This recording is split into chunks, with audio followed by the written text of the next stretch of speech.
Fixing the drive of my CRAFTSMAN 10 horsepower 28-inch snowblower. This is the pieces. There's the unit upside down.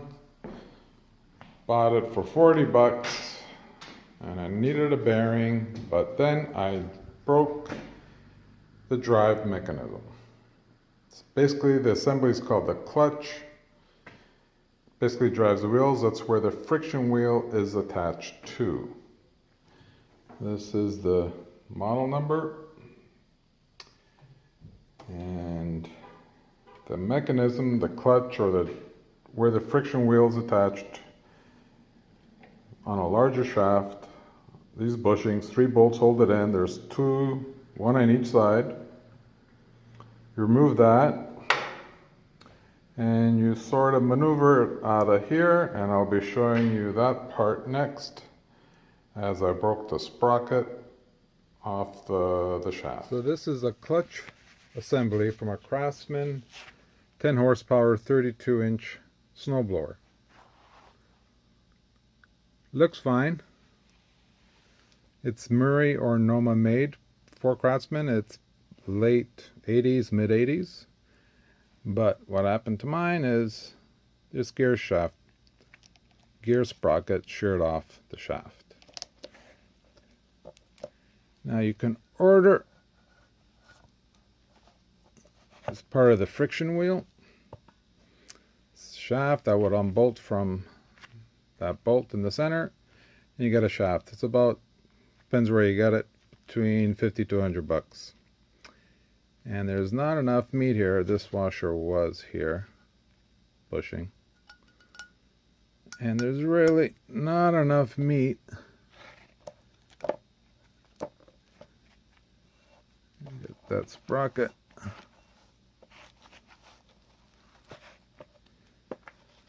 Not enough meat left in there. I already tried to epoxy it just to see why it broke. I did figure out why, but there's really not enough meat to get any kind of good bond in there.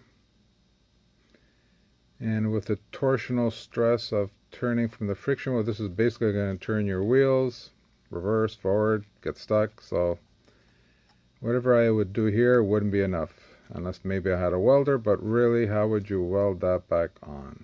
No room. So the question is, you buy a shaft, stick it back on, and how would you get it back on? So this will come off. I didn't take it off yet. So you would put it on from this way, but I didn't take off the friction wheel. And let's say you have the shaft on. How to get the gear back on, the chain back onto the sprockets. Well, the main larger sprocket on the hex shaft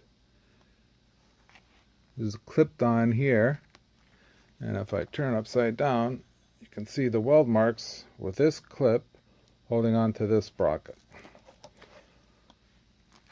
And I thought there's no master link on this chain. I looked. So what you do is you take off the main hex shaft, and this just comes off. And when I ordered the shaft, it's coming in hopefully this week, so you put that back on, but you can set it up first and put it back, and there you go. Now I got to make sure your chain is, yeah, that's actually pretty good. Just with now, is there too much slack? The reason why mine broke was I had a lot of crap baked onto this disc and the chain, and I think the chain kept on holding on, locking into the next tooth, and it just basically yanked that right off, I'm guessing. And it looks like, if I straighten that out, because it's loose,